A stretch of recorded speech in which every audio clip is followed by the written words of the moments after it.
भारतीय महिलाएं इस दिन स्नान आदि करके काट के पाटे पर सतियों करके एक जल की घंटी और गिलास रखती है और साथ ही अपनी उंगली से चांदी का छल्ला निकाल कर रखती है। इसे गणेश जी माना गया और करीब करीब सभी इसी तरह से सुनी हुई जाने वाली कहानियों में किया करती हैं। और एक व्रत कथा के अंत में खासकर चौथ के व्रतों में पीछे विनायक जी की कथा कही जाती है। हाथ में रखे हुए गेहूं बाजरा के दाने लेकर कथा ज्यादातर सुनने का रिवाज है। कथा रामनवमी की कथा वन में श्री राम जी सीता जी और लक्ष्मी जी जा रहे थे। सीता जी और लक्ष्मी जी को थका हुआ देखकर राम जी ने थोड़ी देर रुककर आराम करने का विचार किया और बुढ़िया के घर गए। उसको बुढ़िया सूत काट रही थी। बुढ़िया ने उसकी अवगत की और बैठा स्नान ध्यान करवाकर भोजन कराया। राम जी ने कहा, बुढ़िया माई पहले मेरा हंस मोती चुकेगा, जब भोजन करूंगा। बेचारी के पास मोती कहां से आवे? सूत काट कर वह गरीब गुजारा करती थी। वह पर अतिथि को न कहना भी उसको पाप समझती थी। दुविधा में पड़ गई। अतः दिल को मजबूत कर राजा के पास पहुंची और एक अंजलि आंवला मोती उधार देने के लिए विनती की। राजा बड़े अचंभे में पड़ा। खाने को दाने नहीं, मोतियों की उधार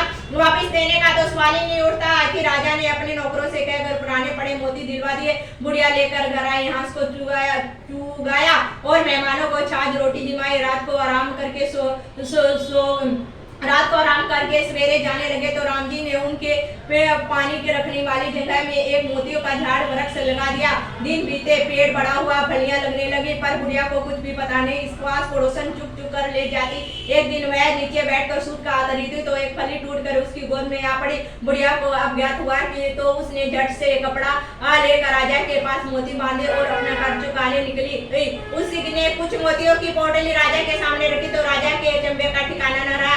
उसके पूछने पर बुढ़िया ने सारी बात बता दी। राजा का मन लज्जाया, बुढ़िया के पेट का मांगने लगा। बुढ़िया ने कहा, पास पड़ोसन भी चुप चुप कर ले जाते, आप चाहे तो आप ले ले, मुझे क्या करना है? राजा ने तुरंत ही पेट मंगवा लिया और अपने दरवाजे पर लगवा दिया। पर राम जी की मर्जी, मोतियों की जगह कांटे ही कांटे हो गए। आते जाते लोगों के कपड़े फटने लगे। एक दिन रानी की एड़ी में कांटा चुभ गया और पीड़ा करने लगा। राजा ने वह पेड़ उठवाकर बुढ़िया के घर वापिस लगवा दिया तो पहले की तरह मोती लगने लगे। बुढ़िया आराम से रहती और खूब मोती बांटती। बोलो लक्ष्मी माता की जय, राम लक्ष्मण सीता की जय, की जय, की जय।